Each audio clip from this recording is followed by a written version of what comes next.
24 घंटे में 2 बार खुली योगी सरकार की पोल। अखिलेश यादव ने बजा दिया ढोल, कह दिया कुछ ऐसा कि पूरी की पूरी कैबिनेट हो गई लाल। कहीं धंस रही है सड़क तो कहीं अपराध का दिख रहा है असर। सपा चीफ ने एक एक मुद्दे पर सरकार को ऐसा लपेटा कि अब सांस भी नहीं ले पा रहे सीएम बेटा। एक्सप्रेस वे की बदहाली ने योगी के खोखले विकास को डुबा दिया। अब न सरकार को देते बन रहा जवाब और न ही सीएम को सूझ रहा कोई उत्तर। देखिए कैसे सपा चीफ ने एक साथ पूरी की पूरी योगी कंपनी की लगाई ऐसी लंका कि अब नहीं बचेगी आवाम के मन में कोई शंका। मेघराज का ऐसा कमाल दिख रहा है कि सियासी चेहरों और उनके विकास के दावों से नकाब उतर रहा है। जैसे दिल्ली के हाल हैं तो वैसे ही कुछ विकास के मॉडल यूपी में बदहाल हैं।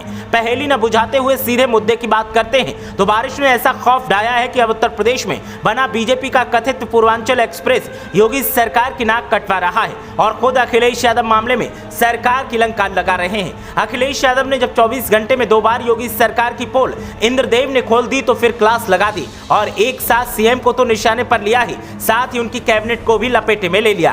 अब सियासी युद्ध के आसार दिखाई दे रहे हैं और एक दूसरे को दोनों पक्ष जमकर कोस रहे हैं। आप सोच रहे होंगे कि ऐसा क्या हुआ, तो फिर चलिए करते हैं राजफाश और बताते हैं पूरी घटना क्या है। समाजवादी पार्टी के राष्ट्रीय अध्यक्ष अखिलेश यादव ने कहा है कि भाजपा राज में उत्तर प्रदेश में विकास का विनाश ही होता रहा है। खुद कोई विकास कार्य करने के बजाय भाजपा सरकार ने या तो समाजवादी सरकार के कामों पर अपना ठप्पा लगाया है या फिर उन्हें बर्बाद करने का काम किया है, लेकिन उसने जो भी किया उसमें घोटाला जरूर मिलेगा। अखिलेश यादव ने कहा कि 24 घंटा भी नहीं बीता कि पूर्वांचल एक्सप्रेस वे 2 बार धंस चुका है। इस सड़क के लोकार्पण के बाद ही इसके धंसने की खबर थी। यहाँ दुर्घटना भी हो सकती है। सुल्तानपुर पूर्वांचल एक्सप्रेस वे धंस गया है। यही स्थिति बुंदेलखंड एक्सप्रेस वे की है।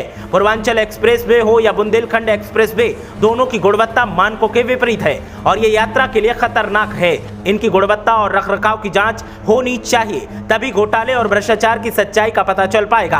अखिलेश यादव ने कहा कि मुख्यमंत्री इनका श्रेय ले रहे थे, अब इस भ्रष्टाचार का श्रेय कौन लेगा। एक्सप्रेस वे के घोटाले की कड़ी में भाजपा राज में वृक्षारोपण का घोटाला भी सामने आ रहा है। पिछले साल 31 करोड़ वृक्ष लगाने पर सरकारी दावा था, इस साल 35 करोड़ वृक्षारोपण का लक्ष्य घोषित है। भाजपा सरकार के 6 साल में 132 करोड़ वृक्ष लगाए जाने का दावा है।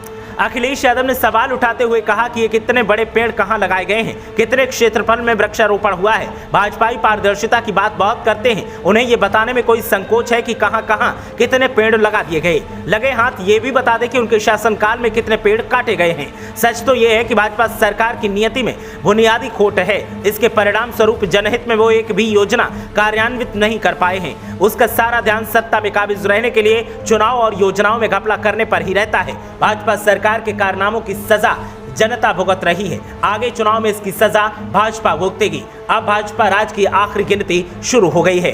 अखिलेश यादव के ताबड़तोड़ एक्शन के बाद उत्तर प्रदेश का सियासी माहौल गरमा गया है और बीजेपी के नेता तिलमिलाए घूम रहे हैं, क्योंकि अखिलेश यादव ने न सिर्फ पूर्वांचल बल्कि बुंदेलखंड एक्सप्रेस के साथ साथ वृक्षारोपण घोटाले के आरोप लगाते हुए सरकार को सीधे सीधे सवालों में खड़ा किया है। अब देखना यह है कि सरकार की तरफ से क्या पलटवार किया जाता है। Bureau report, Saifai live.